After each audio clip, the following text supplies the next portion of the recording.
If you've ever wondered what happens when suburban power trips collide with baked goods, let me introduce you to Pinecrest's HOA, the homeowners association that thinks it's running a covert branch of the FBI. Their motto, no shrub untrimmed, no mailbox unregulated.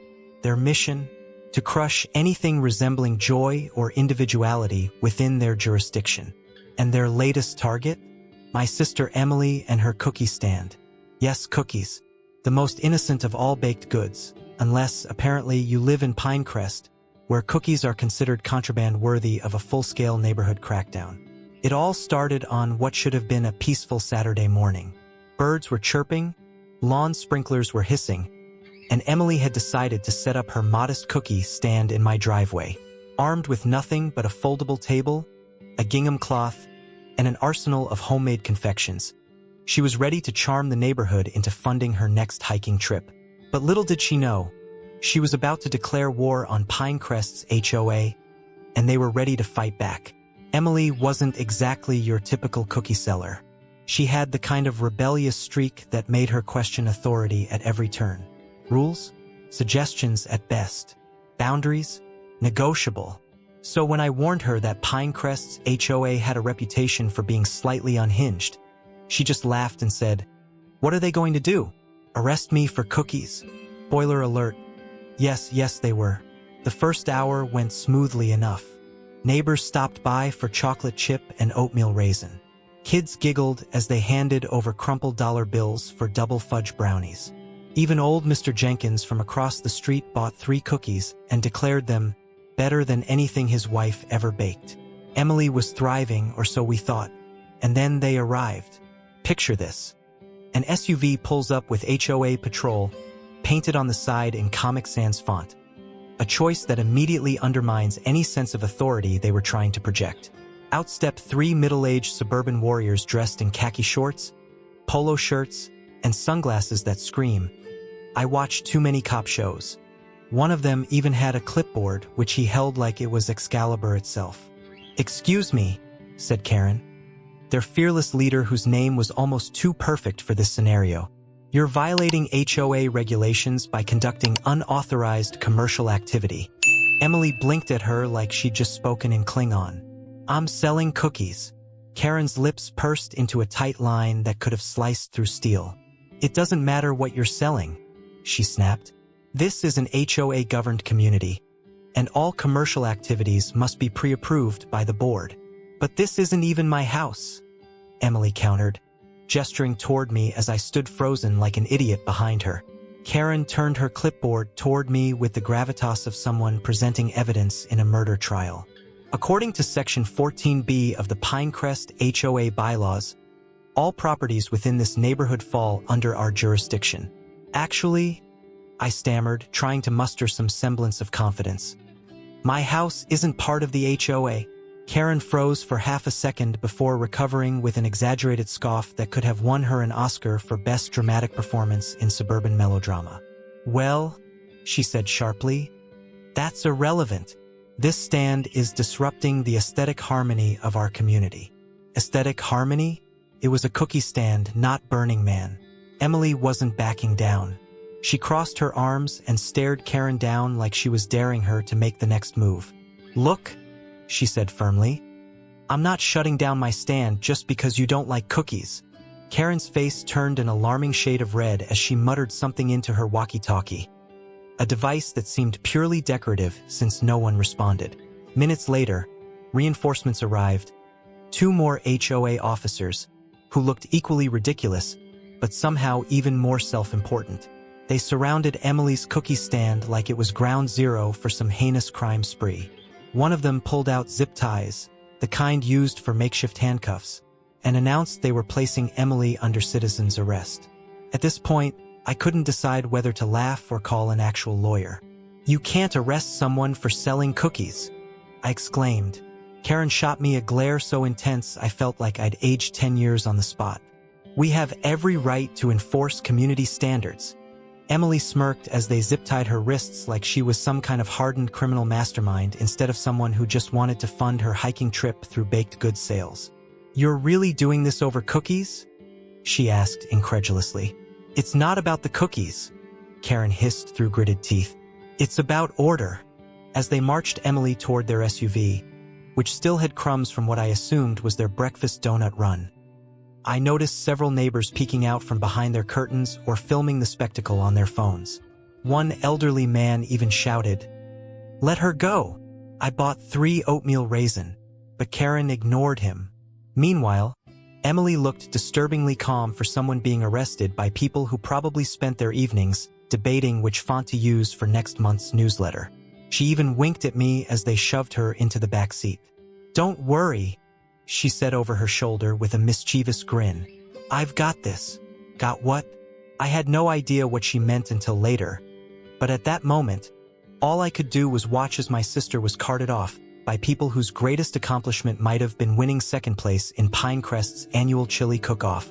As their SUV disappeared down the street, I stood there dumbfounded while neighbors began gathering around me like curious spectators at some bizarre suburban circus act. "Is she really going to jail?" one woman asked. "For cookies?" another chimed in. I shrugged helplessly. Apparently, little did Karen and her cronies know they just made the biggest mistake of their lives, and Emily wasn't about to let them get away with it. As I stood there, surrounded by a growing crowd of curious neighbors, I couldn't help but marvel at the absurdity of the situation. My sister Emily, cookie enthusiast, hiking aficionado, and self-proclaimed anarchist when it came to HOA rules, had just been hauled away in zip ties by a group of suburban vigilantes who probably spent their weekends arguing about grass height. And for what? A table of baked goods. If this wasn't peak HOA insanity, I didn't know what was. The crowd began murmuring amongst themselves, their voices a mix of disbelief and amusement. "Did they really arrest her?" whispered Mrs. Peterson, clutching her poodle like it might be next on the HOA's hit list. "Over cookies?" Mr. Jenkins chimed in, shaking his head. "I bought 3 oatmeal raisin. They were delicious." I sighed, rubbing my temples as the reality of the situation sank in. Emily was gone, carted off to some unknown suburban interrogation chamber, and I was left standing here with nothing but an empty cookie stand and a growing sense of dread. But if there's one thing I knew about my sister, it was that she didn't go down without a fight. And judging by the smug look she'd given me before being shoved into that SUV, she had something up her sleeve. Meanwhile, Karen and her HOA henchmen were nowhere to be seen, having disappeared into the depths of Pinecrest like suburban ninjas.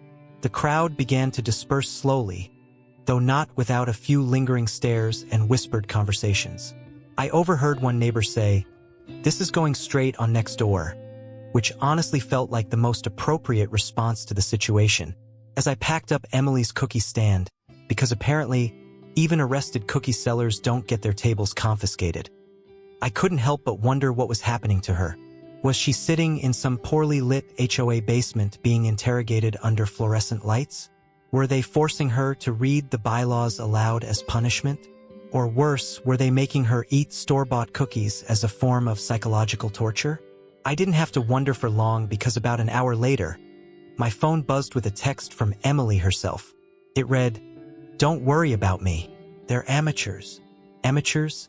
She'd been arrested by people who thought Comic Sans was an appropriate font choice for their patrol car logo. Of course they were amateurs, but still, her confidence was unsettling. How could she be so calm when she was literally zip-tied in the back seat of an HOA SUV? Another text followed. "They're taking me to the clubhouse for processing." LOL. Processing? What did that even mean? Was Pinecrest's HOA running its own version of Alcatraz now? Did they have cells lined with Pottery Barn furniture and scented candles? I pictured Karen sitting behind a desk with a nameplate that read Chief and Fork, while Emily lounged in a chair across from her, probably eating one of her own cookies just to spite them. Unable to sit idly by while my sister faced suburban tyranny alone, I decided it was time to take action, or at least figure out where they'd taken her. After asking around, and enduring several dramatic retellings from neighbors who clearly thought this was the most exciting thing to happen since the annual block party, I learned that the HOA clubhouse was located at the edge of Pinecrest, a beige monstrosity that looked like it had been designed by someone with an unhealthy obsession with symmetry. I drove over, half expecting to find Karen standing outside with a megaphone barking orders at passersby. Instead, it was eerily quiet, too quiet for a place that had just orchestrated a cookie-related arrest. As I approached the building, I spotted Emily through one of the clubhouse windows. She was sitting at a table surrounded by Karen and two other HOA officers, the ones who'd brought out zip ties earlier, and she looked completely unfazed. In fact, she looked downright amused. Through the glass, I could see Karen gesturing wildly with her clipboard while Emily leaned back in her chair, arms crossed and eyebrows raised as if she were watching someone try to explain quantum physics using finger puppets. Every now and then, Emily would say something that made Karen's face turn an even deeper shade of red, a feat I hadn't thought possible after their driveway confrontation. Unable to hear what was being said but desperate for answers, I decided to sneak closer. The clubhouse door wasn't locked, because apparently HOA security measures only extend to cookie stands. So I slipped inside and hid behind a decorative ficus plant near their makeshift interrogation room. What I heard next nearly made me burst out laughing. "Karen, you violated Section 14B. Unauthorized commercial activity is strictly prohibited." Emily: "Sure, but Section 14B doesn't apply to non-HOA properties." Karen: "It applies to all properties within Pinecrest." Emily: "Actually," she said casually, pulling out a folded piece of paper from her pocket like some kind of legal magician. "According to this deed agreement, which I printed out from your own website, my brother's house is explicitly excluded from HOA jurisdiction." There was silence. A heavy silence filled with Karen's visible struggle to process what had just happened. Emily continued, "So technically speaking, you just arrested me on private property where your bylaws don't even apply." Karen sputtered something incoherent while one of the other officers nervously fiddled with his clipboard. "And," Emily added with a smirk that could rival any movie villain's final monologue, "I recorded everything on my phone, including you zip-tying me without cause." At this point, Karen looked like she might spontaneously combust. "And," Emily said again because apparently she wasn't done yet, "I've already sent those recordings to my lawyer. Now here's the thing about my sister. She doesn't actually have a lawyer. Not unless you count Google searches for how to sue your HOA.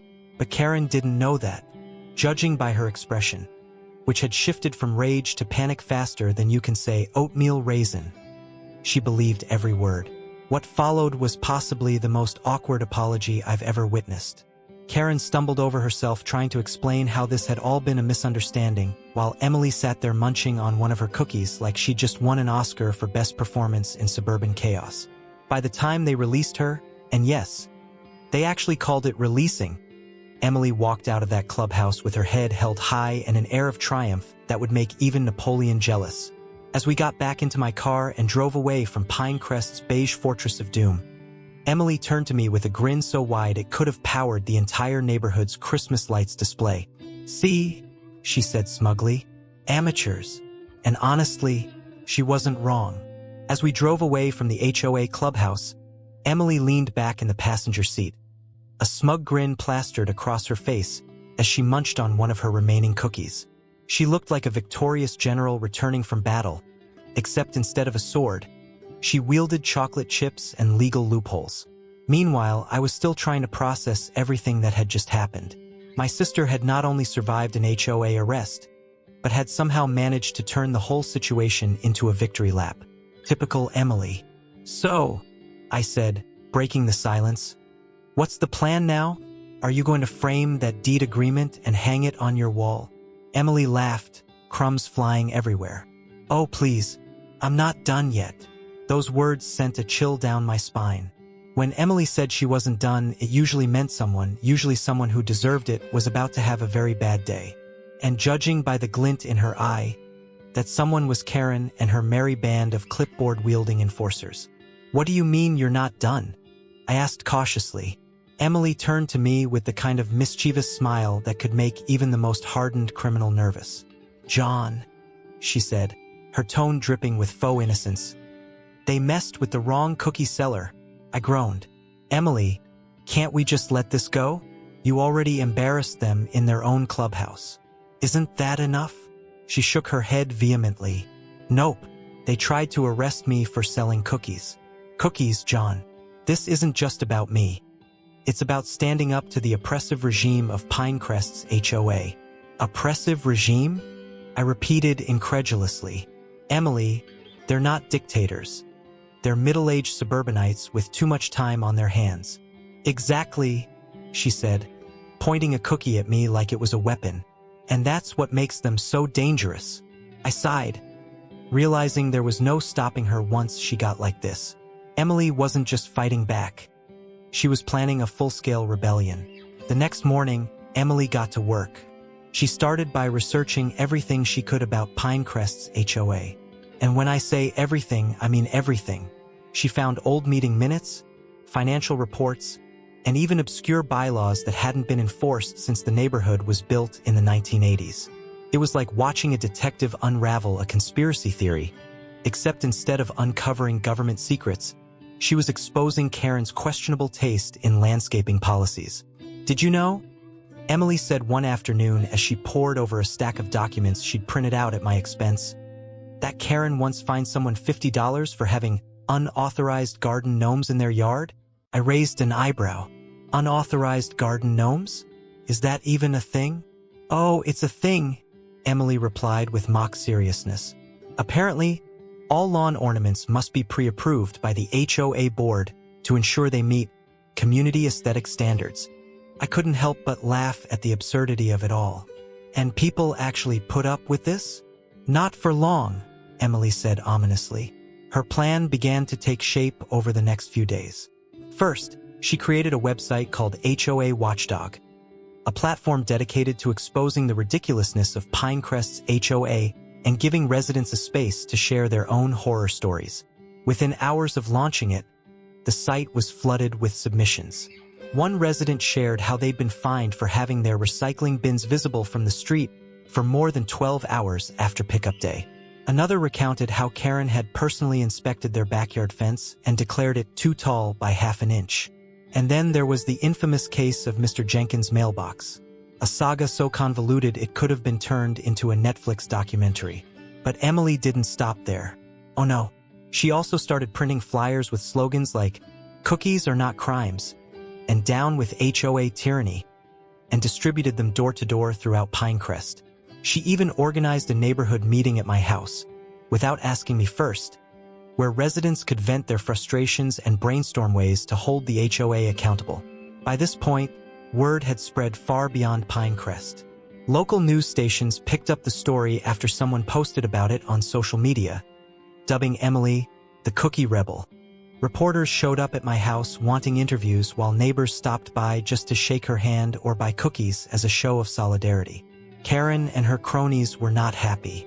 In response to Emily's growing movement, they sent out an emergency HOA newsletter filled with thinly veiled threats about fines and legal action against anyone who participated in her so-called anti-HOA activities. They even tried to shut down her website by claiming it violated copyright laws because it used photos of Pinecrest properties, which were taken from Google Maps. But Emily wasn't intimidated. Not even when Karen showed up at my doorstep demanding that she cease and desist immediately. Cease and desist what?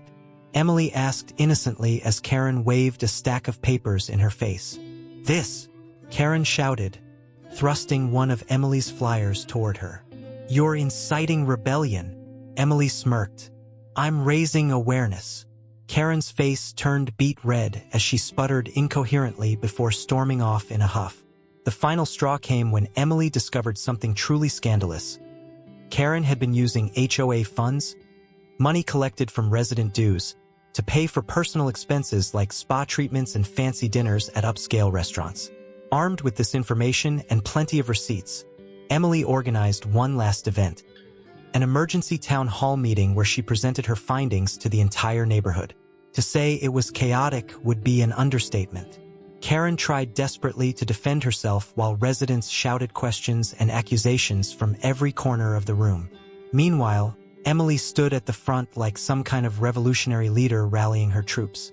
By the end of the night, Karen had resigned as president of Pinecrest's HOA amidst calls for a full audit of its finances, and Emily had officially cemented her status as a neighborhood hero. As we walked back to my house after the meeting, I turned to her and said, "You know you didn't have to go this far, right?" She grinned at me mischievously. "John," she said matter-of-factly, "they messed with my cookies." And honestly, that explained everything. The fallout from Karen's resignation was nothing short of spectacular. It was like watching a reality TV show where the villain finally gets their comeuppance. Except instead of dramatic rose ceremonies or tribal councils, we had spreadsheets, angry neighbors, and one very incriminating receipt for a $300 executive lunch at a steakhouse 3 towns over. Pinecrest was in chaos, and Emily was loving every second of it. For the next few days, the neighborhood buzzed with gossip. People who had never spoken to each other before were suddenly bonding over their shared disdain for Karen and her cronies. The HOA board members who hadn't already jumped ship were scrambling to distance themselves from the scandal.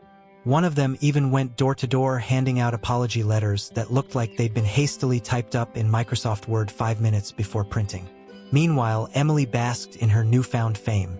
She'd gone from that girl with the cookie stand to a full-blown local celebrity. People stopped her on the street to thank her for taking down Karen. Someone even left a bouquet of flowers on my doorstep with a note that read, "For the Cookie Rebel, thank you for liberating Pinecrest." I'm not sure what was more ridiculous, the fact that they called her the Cookie Rebel, or that they thought she lived at my house. But Emily wasn't content to just sit back and enjoy her victory. No, she had bigger plans that involved dismantling the HOA entirely.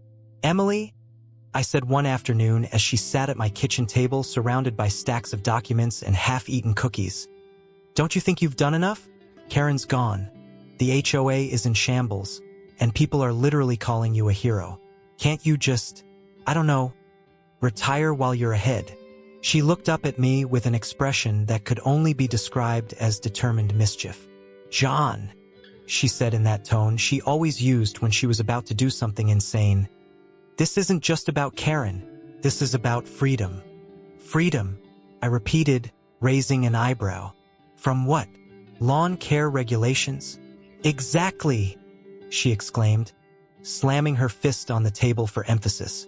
"The HOA has been oppressing this neighborhood for years, dictating what color people can paint their houses, how tall their grass can be, even what kind of flowers they're allowed to plant. It's time someone stood up and said enough is enough." "And that someone is you?" I asked dryly. She grinned. "Who else?" I sighed, knowing there was no point in arguing with her.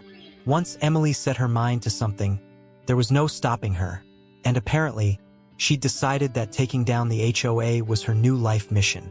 Her first step was organizing another neighborhood meeting, this time to discuss the possibility of dissolving the HOA entirely. She printed out flyers, at my expense again, and went door to door handing them out while making impassioned speeches about liberty and justice for all. To my surprise, a lot of people showed up. The meeting was held in my backyard because apparently my house had become ground zero for the anti-HOA movement. By the time everyone arrived, it looked like half the neighborhood had crammed onto my lawn. Emily stood at the front like some kind of revolutionary leader addressing her troops. She started by outlining all the ways the HOA had overstepped its bounds, citing specific examples like Mr. Jenkins' mailbox saga and the infamous garden gnome incident. Then she presented her case for why Pinecrest would be better off without an HOA altogether. At first, there was some hesitation. A few people expressed concerns about what might happen if there were no rules to keep things in order. But Emily countered every argument with logic and a healthy dose of sarcasm, pointing out that most of Pinecrest's so-called rules were arbitrary at best and downright ridiculous at worst. By the end of the meeting, she'd won over almost everyone, including Mrs. Peterson, who admitted she'd always hated having to hide her recycling bins behind a fence. The next step was putting it to a vote. According to Pinecrest's bylaws, which Emily had studied extensively, dissolving the HOA required a 2/3 majority vote from all homeowners in the neighborhood. It wasn't going to be easy, but if anyone could pull it off, it was Emily. Over the next few weeks, she campaigned harder than a politician running for office. She knocked on doors, handed out pamphlets, and even hosted cookie baking workshops as a way to win people over. And it worked, because who can say no to free cookies? Of course, not everyone was on board. A small but vocal group of pro-HOA diehards tried to fight back by spreading rumors about Emily and accusing her of being anti-community. One particularly bitter woman even put up signs around the neighborhood that read, "Save our HOA. Don't let the cookie rebel destroy Pinecrest." Emily found this hilarious. "Destroy Pinecrest?" she said one evening as we walked past one of the signs. "What do they think I'm going to do? Burn down their houses?" "Well," I said with a smirk, "you did take down their leader." She laughed and pulled out a Sharpie from her pocket, because apparently she carried one everywhere now. Before I could stop her, she scribbled, "Cookies, tyranny," across the bottom of the sign. Despite their efforts, the pro-HOA faction couldn't compete with Emily's charm or her cookies. And when voting day finally arrived, it wasn't even close. The results were announced at yet another neighborhood meeting, held in my backyard again, and when it was revealed that 2/3 of homeowners had voted in favor of dissolving the HOA, the crowd erupted into cheers. Emily stood at the front like some kind of victorious general, again, basking in the applause as people chanted, "Cookie Rebel! Cookie Rebel!" As I watched her soak up all the attention, I couldn't help but feel both proud and slightly terrified. My sister had just single-handedly dismantled an entire organization using nothing but cookies and sheer determination. And honestly, it was kind of impressive. Afterwards, as we sat on my porch eating leftover cookies from one of her workshops, I turned to her and said, "So, what's next? Are you going to run for mayor or something?" She grinned at me with that mischievous sparkle in her eye, the one that always meant trouble, and said simply, "We'll see." The days following the HOA's dissolution were nothing short of surreal. It was as if Pinecrest had collectively woken up from a long, beige-colored nightmare. People were suddenly walking their dogs without fear of being fined for unauthorized leash lengths. Lawn ornaments of every shape and size began sprouting like wildflowers. Flamingos, gnomes, even a life-size statue of Elvis holding a garden hose. And for the first time in years, Mrs. Peterson left her recycling bins out overnight without anyone reporting her to the HOA hotline. It was chaos. Beautiful, unregulated chaos. Emily, of course, was hailed as the hero of it all. Everywhere we went, people stopped her to say thank you or offer her baked goods as a token of their appreciation. At one point, someone even suggested erecting a statue of her in the neighborhood park, a suggestion she took far too seriously. "Do you think they'd go with marble or bronze?" she asked me one afternoon as we walked past the park in question. "Neither," I replied dryly. "If anything, it'll be made out of cookie dough." She grinned. "I'd be okay with that." While most of Pinecrest seemed thrilled to be free from the iron grip of the HOA, there were still a few holdouts who weren't quite ready to embrace the anarchy. The former pro-HOA faction, led by none other than Karen, had taken to holding secret meetings in her living room, which Emily referred to as the beige resistance. They tried to rally support for reinstating the HOA, but quickly discovered that their influence had dwindled to almost nothing. One evening, as Emily and I were sitting on my porch enjoying yet another batch of her cookies, seriously, I was starting to worry about my cholesterol levels. Karen marched up the driveway holding a clipboard and wearing an expression that could curdle milk.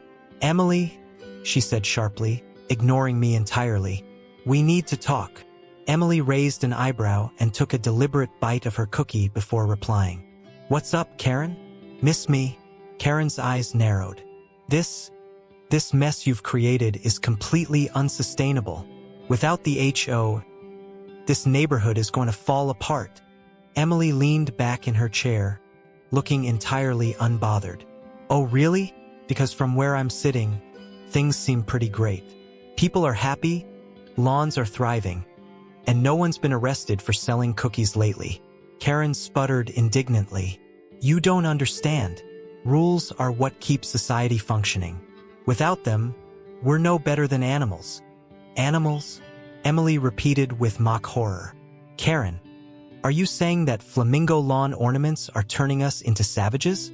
Karen's face turned an impressive shade of red as she struggled to come up with a response. Before she could say anything else, Emily stood up and crossed her arms. "Look," she said firmly, "if you want to live in a place where everything is controlled down to the color of your front door, Be my guest. But Pinecrest has spoken, and they don't want an HOA anymore. Karen opened her mouth to argue but seemed to think better of it. With one last glare in Emily's direction, she turned on her heel and stormed off down the driveway. As soon as she was out of earshot, Emily burst out laughing. Did you see her face? She looked like she was about to spontaneously combust. I shook my head in disbelief. You know she's never going to let this go, right? Oh, I know, Emily said with a smirk. But honestly, watching her try is half the fun. Over the next few weeks, life in Pinecrest settled into its new normal, or at least as normal as things could get when half the neighborhood was still riding high on their newfound freedom from HOA tyranny. People started organizing block parties and potlucks without having to submit 3 forms and wait for board approval. Kids rode their bikes down the street without worrying about getting ticketed for not wearing helmets that matched HOA standards. Yes, that had actually been a thing. And best of all, Emily's cookie stand became a permanent fixture in my driveway. One day, as we were setting up shop for yet another busy afternoon of cookie sales, a black SUV pulled up at the curb. For a split second, I panicked, flashbacks of Karen's self-proclaimed HOA patrol flooding my mind. But then I noticed the government plates and realized this wasn't just any SUV. 2 men in dark suits stepped out and approached us with serious expressions on their faces. "Are you Emily?" one of them asked. Emily froze mid-cookie stack and glanced at me nervously before nodding. Yeah." The man reached into his jacket pocket and pulled out a badge. "We're with the Secret Service." I blinked in disbelief while Emily stared at them like they'd just told her she'd won the lottery. "The Secret Service?" she repeated incredulously. "What do you want with me?" "We've been monitoring your activities," the agent said cryptically. "For cookies?" Emily asked, clearly confused. "No," he replied flatly. "For inspiring grassroots movements against overreach and unnecessary bureaucracy." There was a long pause as we both tried to process what he'd just said. "Wait," I said finally. "Are you saying you're here because of the HOA thing?" The agent nodded solemnly. "Your actions have caught the attention of certain individuals in positions of power who believe your methods could be applied on a larger scale." Emily looked like she was about to burst out laughing but managed to keep it together long enough to ask, "Are you recruiting me?" The agent didn't answer directly but handed her a card instead. On it was nothing but a phone number and the words, "For freedom." As soon as they left, Emily turned to me with wide eyes and said, "John, did I just get scouted by the Secret Service?" I shrugged helplessly. "Apparently." She stared at the card for a moment before bursting into laughter so loud it probably scared off every bird within a 5-mile radius. "Well," she said between giggles, "I guess this means I've officially peaked." And honestly, she wasn't wrong. So there you have it, the story of how my sister took down an HOA with nothing but cookies and sheer determination, and somehow ended up on the radar of federal agents in the process. If you enjoyed this wild ride through suburban rebellion and baked goods-based justice, don't forget to like this video, share it with your friends who've ever had an HOA horror story of their own. Thanks for watching.